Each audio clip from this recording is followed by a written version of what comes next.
the Amazon how-to responding to negative customer reviews. And there's one really important distinction that I think is that a lot of people don't really understand. When you're leaving a 5-star or a 1-star on a product, that's called a review on Amazon. When you're leaving a 1-star, 5-star, or anything in between on a seller that's selling on Amazon, that's called a feedback. So when we're talking about reviews or customer reviews, we're talking about their review of your particular product, not their feedback on your seller account. And both of them have a very important there's a very important distinction between them, and they both influence certain things in terms of your ranking on Amazon in different ways. But this presentation is really all about the customer reviews on the products, and what we'll do is put together a completely different presentation on how to handle feedback on the seller account. So with that being said, I want to flip to the next slide here, and I would like Tim to go ahead and run down the 3 different ways to react to a negative review. I Great, got a thank you, 4th way Paul. that I could add in there too. Okay, so the 3 different ways that we can get a negative review removed from a product is either by asking the customer to review their review or to revise it. And we're going to go into a lot more depth on each of these topics as we go through this presentation. The second option is to ask Amazon to remove it. Then the third option is to, if neither of those happen, then all we have to do is comment publicly so that we try to mitigate the damage that negative review can do. And then the 4th item is get really upset and say something that's combative, which would cause a huge problem. And that's what a lot of people end up doing with the reviews, whether it's on Amazon or public forums such as Google or Yelp. And those things can really cause a downward spiral, and you get an argument going back and forth, and that's just not good at all. That's not good business. It shows the customer that you're not really caring about the other customer when they see those different responses and exchanges. It's just not a good thing to get into. So when you do respond, there's certainly a technique to it, and that technique is really to have a really, really customer service centric response. So with that being said, we'll let Tim start talking about the revision or removal by the customer.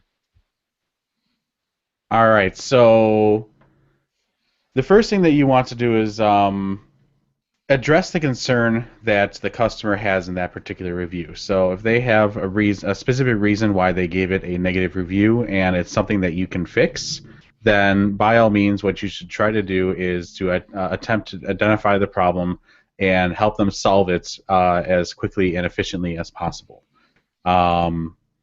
So the things to keep in mind while you're doing that is you always, like Paul was alluding to earlier, you always want to remain polite and courteous the entire time that you're interacting with any customers. The second thing is you want to make sure that you apologize sincerely. Offer a refund. Now the big thing is you can't incentivize someone to say like, I'll only give you a refund if you if you change your review to 5 stars. That is all whole and whole not allowed by Amazon. And then the third thing is to basically try to advocate for yourself and say, the really big thing is having this one negative review is really damaging to our brand, and try to ask them if they don't mind removing the review because it can have a really bad effect on your sales. And let me jump into that a little bit further. The other thing you could do is assure the customer that the issue that they have is not typical of the issue that your other customers have. Of course, if that's true, you can assure them that you're doing everything in your power to solve the problem. You could say, let's say they're criticizing some aspect of the product in terms of its quality, and you could say that's something that we've gotten the feedback from other people, and without your great feedback on that, I wouldn't we would know how to improve our products to make them better, and we're going to do everything in our power to get that resolved. And when we get a new one, we'll send one to you because you should never be unhappy with it. So I can get into that a little bit more. And that's not necessarily incentivizing. That's just great customer service. You're just going to say, you know what, let me offer you a refund and let me get you the new version of it when it comes out. And who knows, that could earn you a 5-star there just for being such a customer centric company that's responding to their situation. So there's certainly opportunities there to take a look at rather than just getting upset with the situation. And you can appeal to their goodwill to change that review. So go ahead, Tim. Get into the next don't. Okay, great. Yes, the first don't. So we kind of talked about some of these. We touched on them a little bit. But the first thing is you do not want to be combative or argumentative. Again, always remain polite and courteous. Always be very customer-centric and be positive. The second item is, again, do not offer the customer any incentives. So that's akin to telling them that, hey, I'll refund you this if you change your review. You can't do that. You can only offer and do the refund and hope that in good faith the customer will change their review based on your customer service and what you promised to do. And on that one, Tim, it's really important how you frame your language. So if you're going to be sending this through the Amazon system, there's a big difference between I'll refund your money and send you a new one if you change the review, or you say I'll refund your money and give you a new one, and we would appreciate if you would change your review. So you're not asking them to do it, you're not telling them to do it, or that there is something consequential or dependent on it. You're just stating your appreciation if there happened to be a change. And that's where the nuance in the language that you choose to use can be really important. And you say if we'd appreciate if you changed to a 5-star review, or do you have to say changed your review? That's where you could probably say better. You might be able to push that envelope and say 5-star, but then that's really getting walking the gray line, as we like to call it. Tim, would you agree on that? I would definitely agree with that. There's you can certainly say that you always strive to get 5-star reviews, which is completely truthful. But it kind of goes to our last point here, which is don't pressure the customer. Right. That's probably the most important thing. Right. And that's where we strive for 5-star reviews, so we'd appreciate you to change your review. So then you're not asking for 5 stars. You're asking for a better review if it was a 1-star, and you're telling them where you're looking to attain, but you're not connecting the two together. And that's where that specific nuance really helps you avoid violation of that policy with Amazon that can get you in trouble. Okay, so the next method that we can use to get a review removed by Amazon, or to change, I should say, correct a review, is by having Amazon remove the review. I actually jumped ahead one too many. So this may actually be a better approach to do first, because there may be a technical reason and there might be a violation in what the reviewer is doing or saying in the review. So if you can get it removed by using that information, then that may bypass the need to be able to contact the customer at all. So we usually recommend going this route first, as opposed to doing the whole contact the customer directly. So what are some examples of ways, of things that would happen that would fit in this category? Some examples of what could cause a review to not be kosher, so to speak. Yes. Blake actually has a whole bunch of them. Blake, last time you jumped in on this, and you had a great list of different things that would be violations, essentially. Do you have that handy? Let me pull that up really quick, and then I'll get right back to you guys. All right, so he'll pull that up in a moment. Tim, why don't you get into the procedure real quick, and we'll come back to that. Yes, so the first thing you want to do if you want to request Amazon remove the review is you go to the product detail page and you find the review and click on Report Abuse. And so we have a little picture here showing you where that button is on each comment, on each review. Then the next thing you do is when the pop-up window opens up, all you have to do is put in the reason that you want it to be removed and click on Report as Inappropriate. And it looks like Blake is ready to go on this, and he'll be able to give us some of those different reasons. But before he gets into that, yeah, this example that we have on here, it might be tough. Yeah, this person said better off using a plastic take-home box from a restaurant, glue some fuzz on the inside, and you're pretty much replicated the product. Definitely not worth the price. Might be justifiable to the purchase if it was only $5 each. Well, I got to tell you, if it was a take-home box from a restaurant with fuzz glued on it, I wouldn't pay $5 for it. And this is an example where I don't know if we could even get Amazon to do anything with it. We could probably try. I don't know if this one would be one that we'd be able to get anywhere with. You call it garbage, but that's not really something that's going to cause a violation. And I think this is one of those examples where we have the person's name here according to their pen name on Amazon. So we could try and track down that person on our seller account, email them within the Amazon framework privately and say, look, we don't want you to be unhappy with anything that you buy because we believe, and this is something that I firmly believe in, you should ever pay for something that you're unhappy with. So let me give you your money back. Don't worry about returning the product because it's on me. So you can keep the product, you can throw it away, you can give it to a friend. You don't have to worry about returning it. You've got all your money back. There's no restocking fee, none of that extra stuff. And I just want you to be happy with our customer service. And we always strive for 5 stars. And if you wouldn't mind making a change in your review, we would really appreciate it. And if I can send you anything else, is a demonstration of maybe one of the other products, because this one specifically I know is about a plastic jewelry tray that we do have a lot of customers that love. But there's other versions of it that are of wood, and you know what? I'd be happy to send him a version of the wood one, and maybe that's going to make this person really happy. But basically, we want to change this negative product review into an opportunity for a 5-star that could even boost sales. But unless you go through those steps to make that happen, it could be difficult.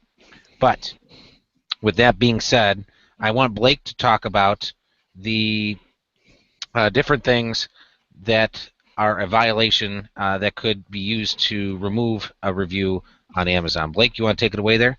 Absolutely. Thank you, Paul. One thing to keep in mind, folks, is although it is okay to ask Amazon to remove a feedback, especially if it violates their policies, don't be overbearing about it, because Amazon is not a fan of that, nor is their customer service, and there's a small chance you can ruin your internal reputation with them. So make sure you're only doing this if it's violating these policies, such as a fake review. So someone can leave a totally unrelated review, and that counts. An unhappy customer that writes several negative reviews for the same product counts as well. Opinions are definitely review violations if they are of the company that was commissioned by a third party, such as like a publisher, a manufacturer, and any other third parties for that product. Time-critical materials such as advertisements, seminars, presentations, that stuff's just not really allowed. And comments on other reviews also count as a violation, such as reviews that are commenting on a different product on that same page. Sorry, that was a little confusing. Spiteful remarks are definitely not allowed. Obscene language, tasteless content, and even one-word reviews are not allowed. So if it just says good or bad and they gave you a 1 star, that actually counts as a violation. You could go forward with getting that removed. And couple other things you don't want to be putting in there. That you can report as a violation are phone numbers, email addresses, URLs, personal information, advertisements, and details about the price or the availability and delivering options of an item. So overall, Amazon wants you to review the product in a professional way, and they don't want you looking like a Joe Schmo, essentially. So because their reputation is on the line, and the vendors that they buy items off of are on the line. So just keep an eye on your reviews, and if you see anything violating, go ahead and submit it for removal. Yeah, Blake, that was a great rundown on that with the URL one. I don't know if you know this off the top of your head, but I'm curious if even an Amazon internal link would also be a violation. Something I didn't even think of before. That would be a great question to ask if we don't know already, but we'll certainly find out. Yeah, that is a great question. Yeah, so I think that would be interesting to find out. I see reviews all the time. You talked about reviewing other products or mentioning other products in this product review. I see that kind of stuff all the time. Usually, it's when someone's leaving a 5-star and they're saying, hey, I was looking at a steam, a vacuum, or a carpet cleaner / upholstery cleaner, steam cleaner, and in it, as I was taking a look at the review, this one review, they mentioned 5 other cleaners that they got, and links to all of them, and they're talking about comparisons between them, and then there was even a section that said, well, I really hated this one, and this is why, which was really useful information to me, but that company that owns that product probably didn't want that one review removed because it was a 5-star in their product. But if it was a 1-star, 2, 3, or 4, that could be a technicality to get it removed. And from a seller standpoint, we only want 5 stars. We don't want 4s, 3s, 2s, 1s. Maybe the 4s are okay, but I'd rather have all 5s.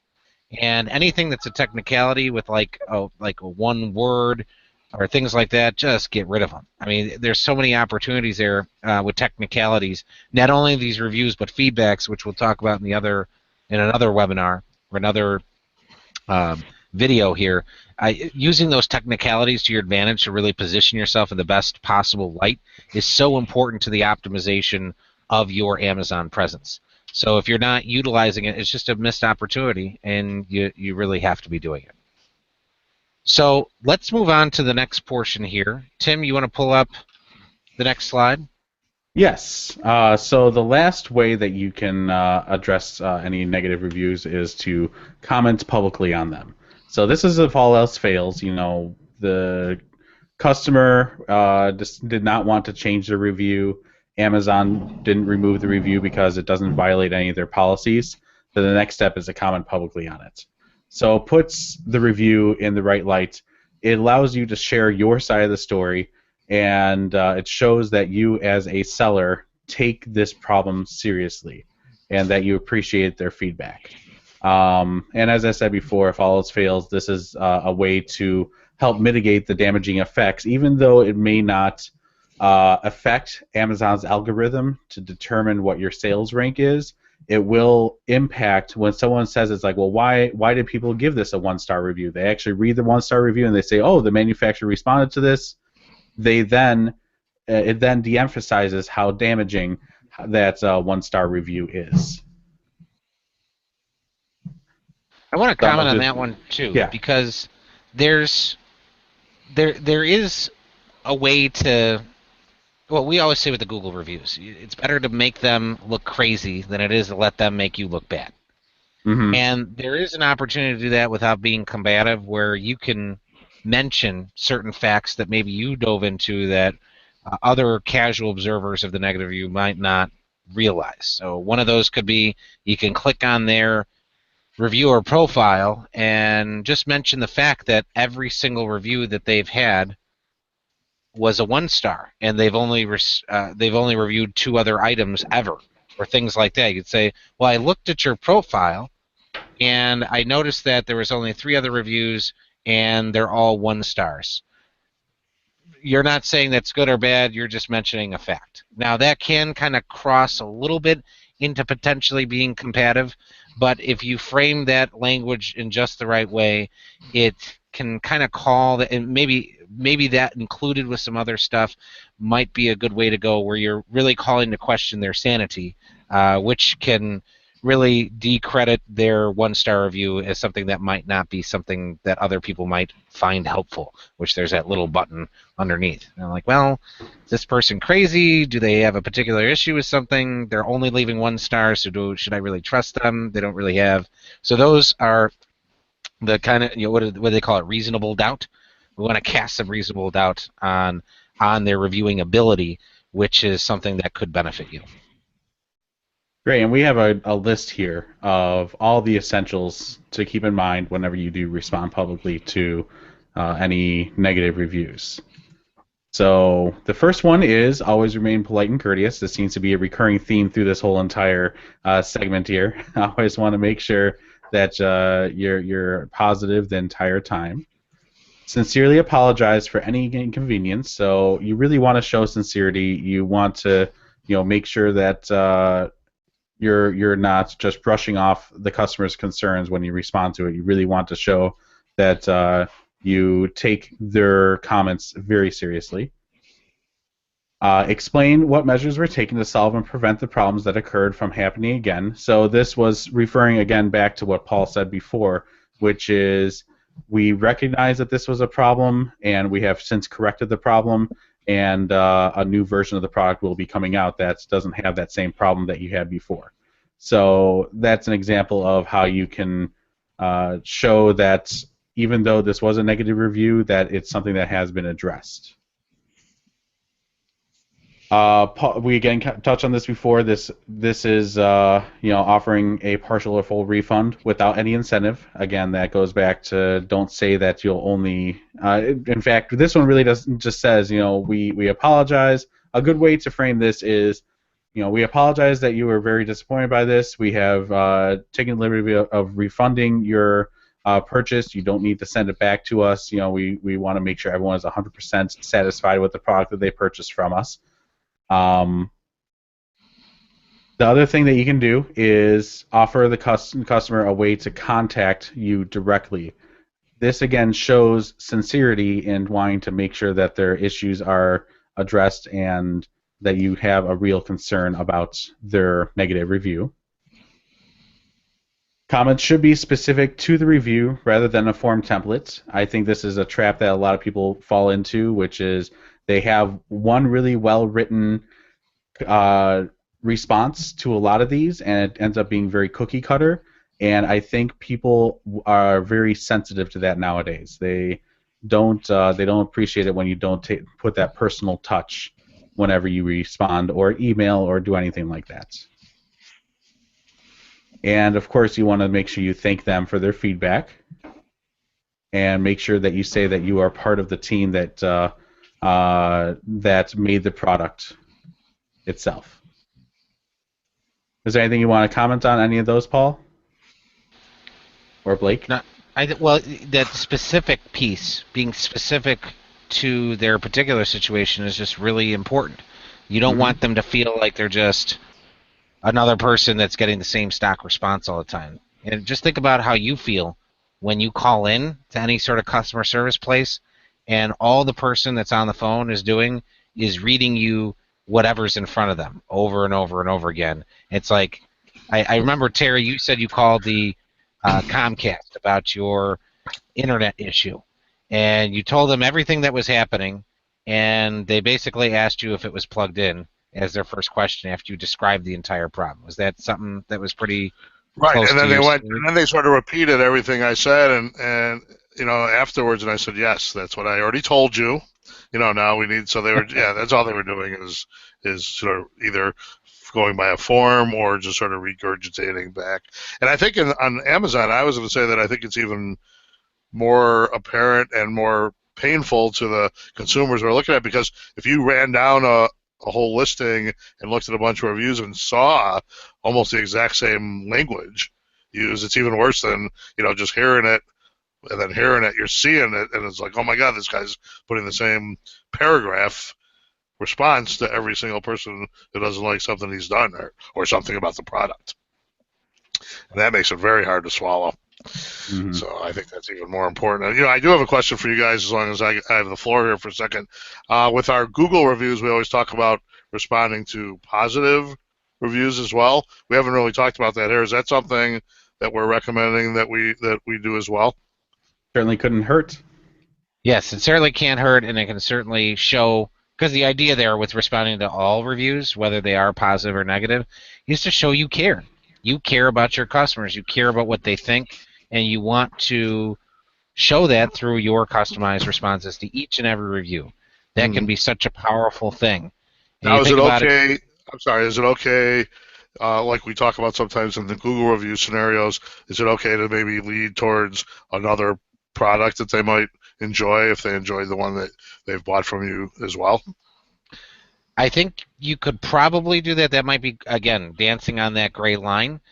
Per Blake's list of different things that are violations in terms of review, usually in the world of Amazon, they got billions of products on their website and lots of different things they're looking at. So if you were to do it, it might be dancing on that gray line, and you're probably not going to get dinged for it unless someone reports it. But yeah, that's a risk. So if you start doing that a little bit too often, getting a little bit too specific, linking to things, alluding, you could probably allude, hey, this we appreciate your feedback. We have many other great products that you might want to check into. That might be the farthest you want to go. If you like this, you'll really like, and then you send them a link to another product that you have there. That may or may not be appropriate, and that's another thing that we should certainly look into, because that is cross-promoting, and it does benefit Amazon's best interests. So that's something that could be okay, but I've never been asked that question before. So we'll look into that and get the answer. And that's, I think, really the big thing to keep in mind whenever you talk to customers, is that Amazon is all about the customer experience. So long as what you are doing is very customer-focused, and doesn't blatantly violate any of Amazon's policies, then I think that Amazon will usually side with you, whatever you decide to do. So, I don't want to say that's an endorsement to just do whatever you want to do, but, using your best judgment to figure out how best to solve each situation is important. Yeah, that's such a great point. Focusing, if the focus of what you're doing is for the best customer experience possible, usually you're covered. And if it's self-serving in some way, then you have to be careful. But so if you're promoting another product, that's where that dancing the gray line. But if it's really going to benefit if the customer says in their comment, "Man, I love this. I'm really looking for another product that will pair with this, but I wasn't able to find anything." So what you could do in that situation is you can proactively find that other product. Maybe it's somewhere else in Amazon and they didn't find it. You'd say, a lot of our customers have said the same thing, and this is one that we recommend, whether or not it's yours, because you're really providing the best possible customer service experience to that person. And that's what Amazon really endorses. Great. And then just remember, whenever you're doing any of this, don't be combative, don't offer any incentives, and don't pressure the customer. So those are the essential things. And we just want to show really quick how to actually leave comments or to respond to reviews in this way. When you log into the account, at the bottom of the review, you can just click on Post a Comment, write your comment in this box, and then click on Post. So pretty straightforward, very similar to report abuse. You can see the report abuse number link is right next to there. So in this case, you would want to post a comment to there. Bada bing, bada boom. So in conclusion, you gotta just let go sometimes. Sometimes there is no good way to resolve the problems with customers. And the best thing to do is contain any damage or repercussions, or just have a really good response that's customer service centric, but you may not be able to get it removed. That's just something where if you can't find a technicality, you can't get them to change it, you just have to move on and focus on getting more 5 stars from new customers to kind of bury that review. And Tim has here, the worst thing that could happen is having a problem customer responding in a way that gives other customers hesitation to purchase from you. And that's just so true. You just can't get into a situation that's argumentative or combative, because that could result in less sales than that one-star review is already causing a problem for. So you can't get into a situation like that. So just don't let it get to you. Sometimes I've talked with so many business owners that just let it really make them go insane about how they got this one-star review, and they just like, this person, they just get really upset. Sometimes you just got to let it go and focus on what's the next step I can do to bury this with a lot of 5-star reviews. Do you need to improve your product? Some sellers aren't really thinking about it from the perspective that maybe all these reviews are an opportunity to improve what they have for sale, instead of looking at your product and saying, you know what, my product's decent.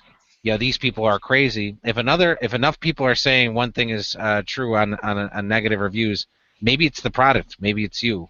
And sometimes it's hard to admit that, but that's a great perspective to be open-minded, because ultimately you want to make money on Amazon.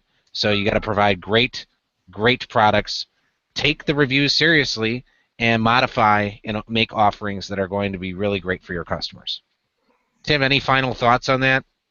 No, I think we really covered everything. Just be customer focused. That's really the biggest thing. Terry, any last thoughts before we wrap it up here? No, I don't think so. I think that was good, very informative, and I think that'll help a lot of people with their Amazon review situation.